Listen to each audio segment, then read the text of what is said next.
Hello नमस्कार. नवीन ब्लॉगमध्ये तुमच्या सगळ्यांचं हार्दिक हार्दिक स्वागत.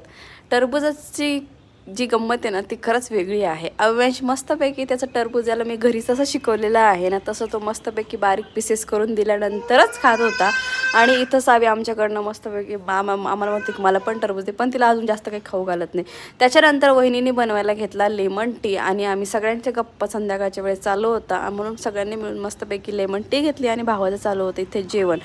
लेमन टी वगैरे झाली आणि मग आम्हाला जायचं होतं एका ठिकाणी, ते म्हणजे शॉपिंगला. तर येवलेला आलं आणि साड्यांची शॉपिंग केली नाही असं तर कधी होतच नाही, म्हणून म्हटलं चला. पण त्याच्या आधी ना इथे अवेशला माझ्या वासरं वगैरे जे आहेत त्याची ओळख करून मी देत होती. त्याच्यानंतर मला जशी साडी पाहिजे तशी मला मिळत नव्हती आईसाठी. आम्ही खूप शोधले, फायनली खाली काउंटरला आलो, पण तो ओनर म्हटला की इथेच मी साड्या बाकीच्या ठिकाणून मागवतो, मी इथेच लावतो. तोपर्यंत काहीतरी टाईमपास म्हणून आम्ही फोटोज काढले आणि फायनली साड्या मिळाल्या. सो चला, हा ब्लॉग मी इथे सेंड करते. बाय.